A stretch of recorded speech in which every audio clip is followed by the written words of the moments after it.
There is a moment captured on countless phones and shared instantly around the world when two people who once shared a wedding ring, a recording studio, and one of the most successful bands in pop history stood side by side on a balcony above a cheering crowd.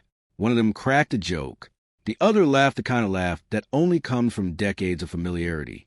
For a few seconds, it did not look like two aging pop icons making a planned appearance. It looked like old friends who never really lost each other, even after everything that happened in between. That man was Benny Andersson.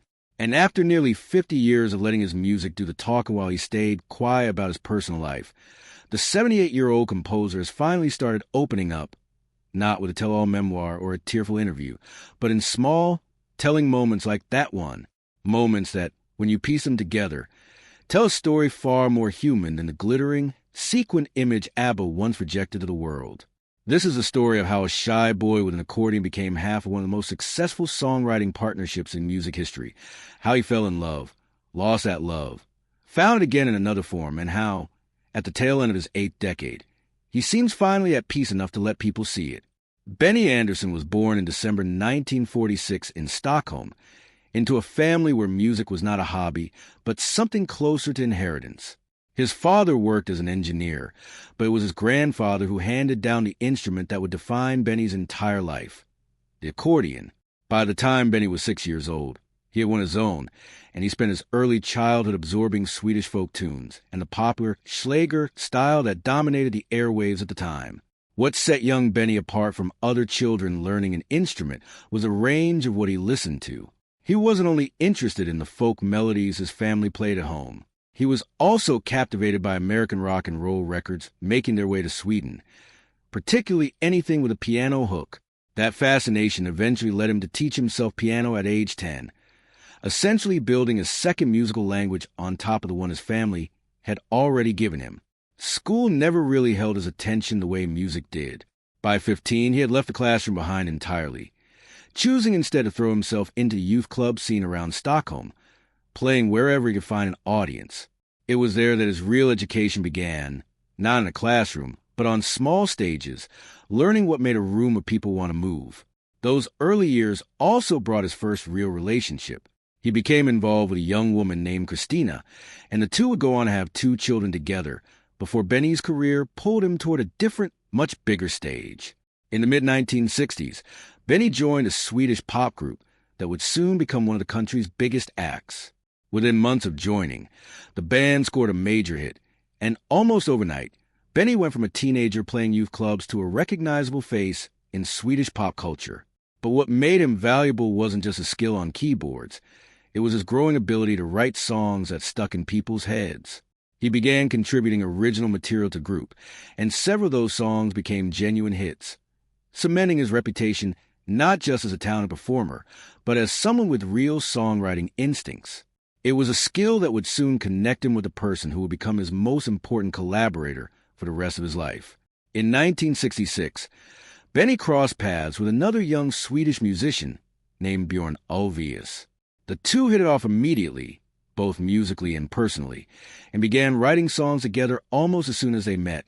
Their partnership would go on to produce some of the most recognizable pop music of the 20th century, but in those early days, it was just 2 young men trying to figure out what worked.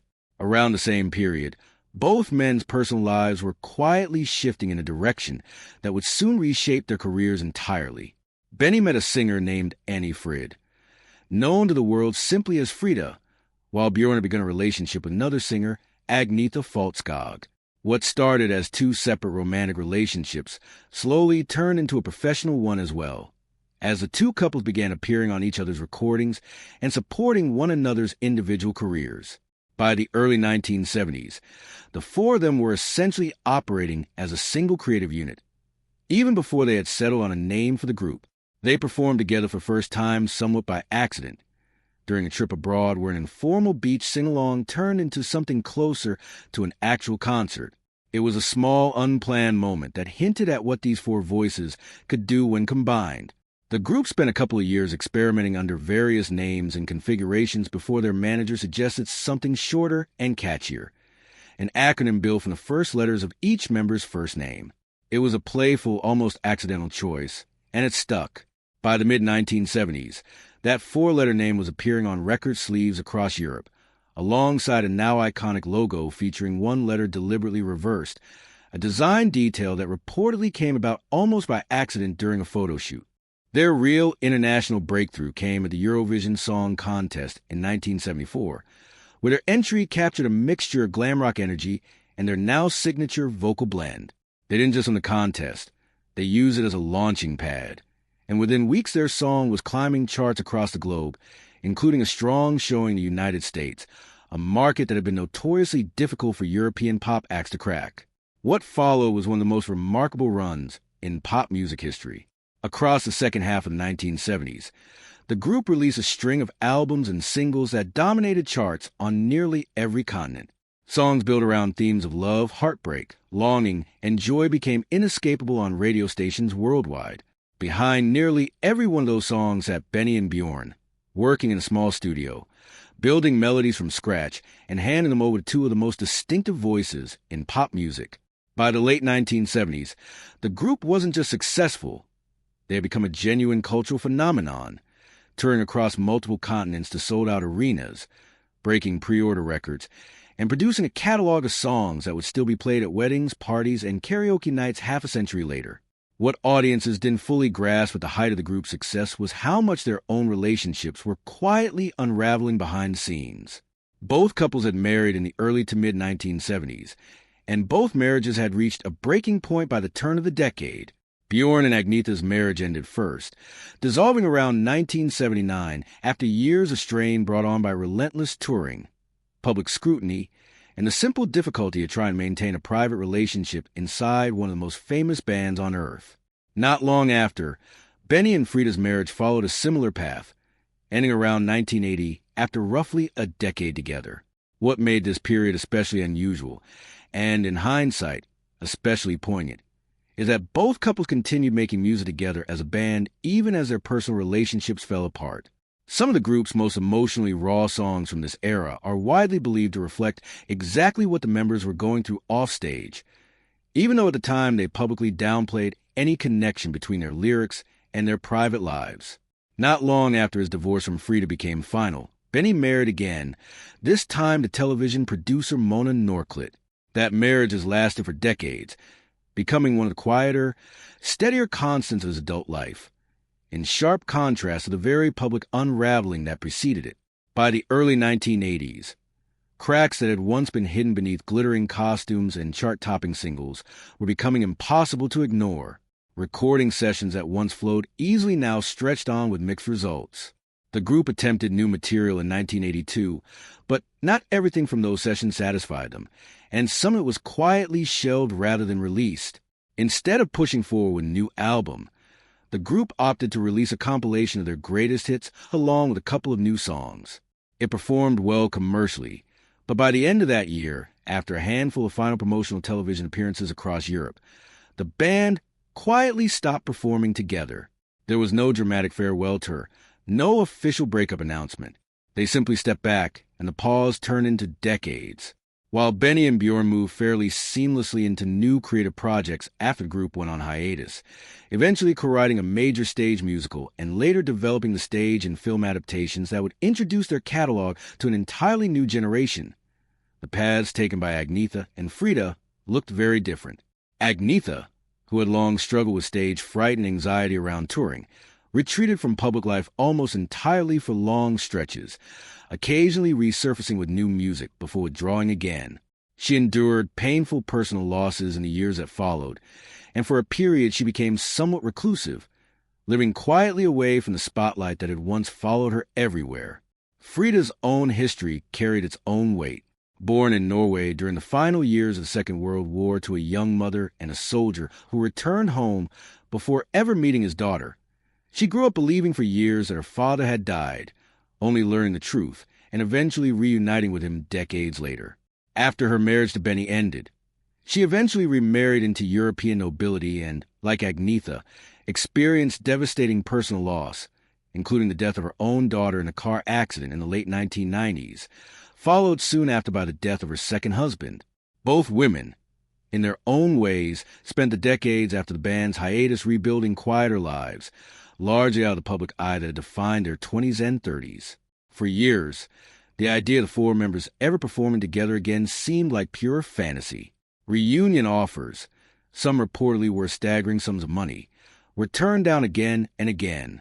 The four were occasionally photographed together at premieres or industry events tied to the stage musical built around their songs, but genuine reunion on stage or in the studio felt increasingly unlikely as the decades passed.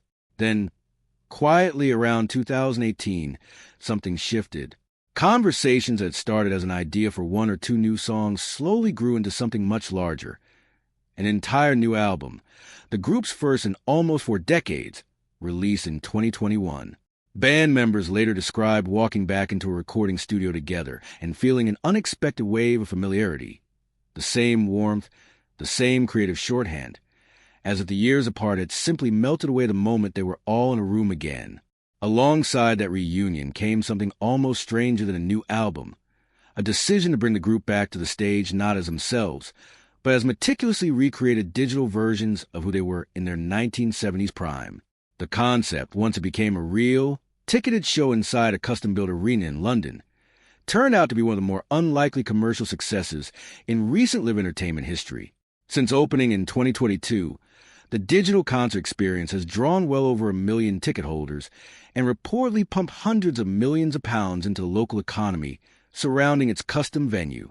Audiences watch avatars of the four members, built to resemble them as they look to the height of their fame, perform the songs that define an era, while the actual band members themselves remain almost entirely out of the spotlight. But not entirely. Occasionally, the real Benny Andersson and Frida Lyngstad have made surprise appearances at the venue, usually to mark anniversaries of the show's opening. And it's in those brief, unscripted moments, a joke shared between two people who once built a life together and then very publicly took it apart, that fans have gotten their clearest glimpse in years of who these two people actually are to each other now. Not exes defined by heartbreak, but two old friends who happen to share one of the most complicated histories in modern music. Unlike some of his bandmates, Benny has never been particularly interested in dramatizing his own past. Over the years, in the rare interviews where the subject of his first marriage comes up, his answers tend to be brief, practical, and notably free of bitterness.